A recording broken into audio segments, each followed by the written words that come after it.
წარმოგიდგენთ სამყარო, სადაც წიგნების კითხვა აკრძალულია და სახანძრო, რომელსაც არა ხანძრის ჩაქრობა, არამედ წიგნების დაწვა ევალება.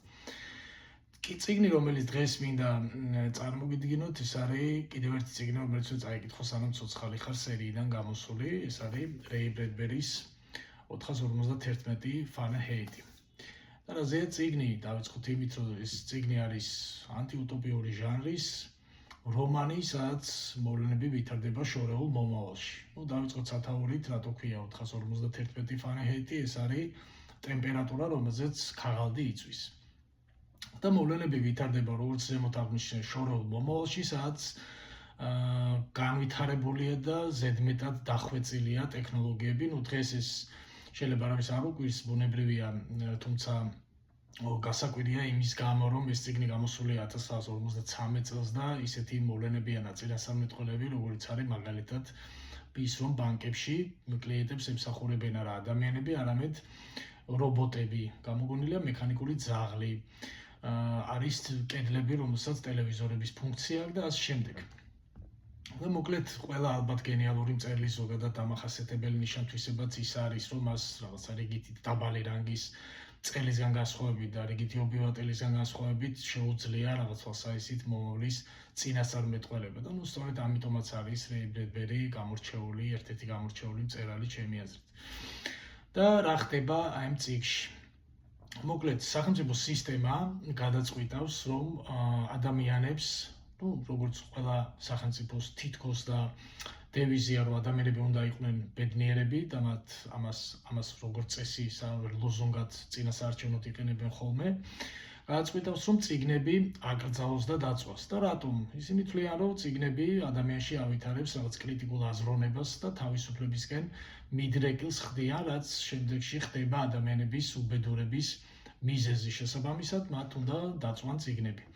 და იქმნება სპეციალური სამსახური, სახანძრო, რომელსაც ევალება არა ხანძრის ჩაქრობა, არამედ წიგნების ჯერ აღმოჩენა და შემდეგ დაწვა. და ყოველდღიურ რეჟიმში ეს სახანძრო დადის ოჯახებში, რომელსაც შეიძლება ჰქონდეს გადამალული წიგნები, ჰქონდეთ ბიბლიოთეკა და წვავენ წიგნებს, ხანდახან მიაყოლებენ ადამიანებსაც, იმიტომ რომ ვინც ეწინააღმდეგება სისტემას ამაში და წინააღმდეგობას უწევს, ბუნებრივია მას კლავენ. და ერთ-ერთი მეხანძრე, რომელიც არის აი ამ წიგნის მთავარი პერსონაჟი, გაი მონტეგი, მეხანძრე, რომელიც ყოველდღიურ რეჟიმში რუტინულად ასრულებს აი ამ სამსახურს, ერთი დღეს ბრუნდება სამსახურიდან დაღლილი და ის ხვდება, შემთხვევით გადაიყრება ახალგაზრდა გოგონას, რომელიც არის ახალი გადმოსული, მასთან მეზობლად და გააბამს მასთან საუბარს. რაც ხდება პრინციპში შემდეგ იმ მოვლენების დასაბამი, შემდეგ რაც არის აღწერილი ამ წიგნში. და ერთი ფრაზა, რომელითაც იწყება ზოგადად ამოყირავება საერთოდ ამ კაცის, ამ გაი მონტეგის ცხოვრების წესი, შეხედულებების და წარმოდგენების ზოგადად. და რა არის ეს ფრაზა? გოგონა იკითხება, ხარ თუ არა ბედნიერი?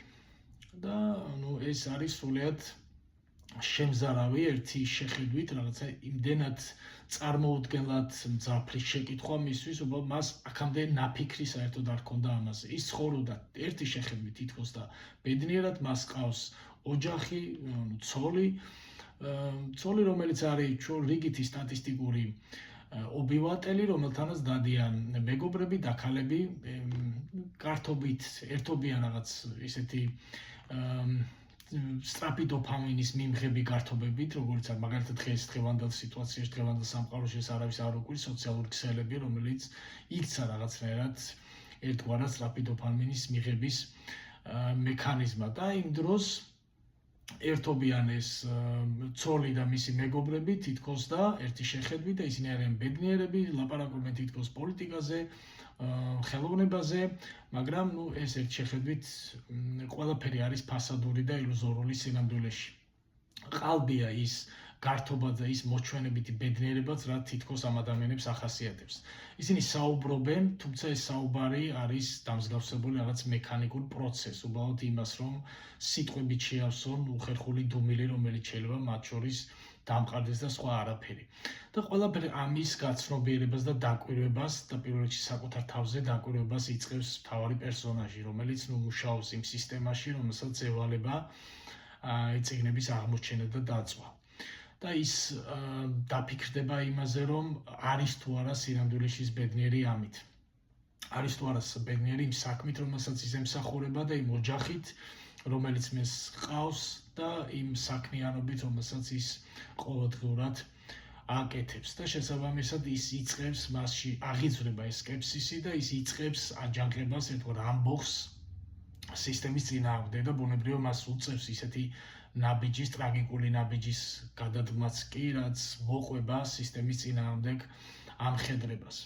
მე ბუნებრივად არ მოყვები და არ დავასპოილერებ ახლა იმ ადამიანებს, ვისაც წაკითხვის სურვილი აქვს და ჯერ კიდევ არ წაუკითხავს ეს წიგნი, უბრალოდ ვიტყვი იმას, რომ რაზეც ამახვილებს თავარ აქცენტს, რაზეც აკეთებს წერალი, ეს არის ის თუ ჩვენ როგორ შეიძლება ვიქცეთ იმის გამო, რომ ადამიანები დაშორდნენ წიგნებს რაღაც თვალსაჩინით, ვიქცეთ უბრალოდ მანიპულაციის ობიექტად სახელმწიფო ხელისუფლების, სახელმწიფო სისტემის ხელში. როგორც წესი, სახელმწიფო სისტემას არ აწყობს განათლებული და წიგნიერი ადამიანი. რატო წიგნები ზოგადად ადამიანში წარმოშობს კრიტიკული აზროვნების უნარს, რაც ბუნებრივია ყველა სახელმწიფო სისტემისთვის არის ერთგვარი საფრთხე, რადგან ძალიან რთულია მართვა და მანიპულაცია ისეთი ადამიანების, რომლებიც წიგნებს კითხულობენ, როგორც წესი.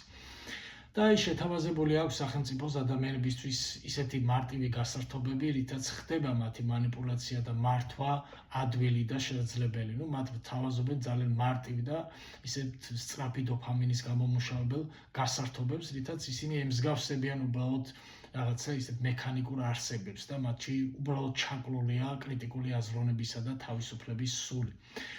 შესაბამისად, წერალი გვაფრთხილებს იმაზე, თუ რა დანიშნულება შეიძლება ჰქონდეს წიგნების კითხვას და როგორ შეიძლება იქცეს საფრთხეთ ზოგადად ადამიანისთვის ის, რომ ის არ ეკარება, არ კითხულობს წიგნებს და ერთობა მარტივი და რაღაცნაირი პრიმიტიული გასართობებით. მოკლედ ეს წიგნი ყველა ადამიანისთვის, ვისაც ჯერ კიდევ არ აქვს წაკითხული, ნამდვილი საგანძურია და ნამდვილად არის ჩემი აზრით ღირსი იმისა, რომ და ტყუილად არ არის შეტანილი იმ სიაში, რომელიც პალიტრაილის მიერ არის გამოცემული და რომელსაც ქვია წიგნი, რომელიც უნდა წაიკითხო სანამ ცოცხალი ხარ.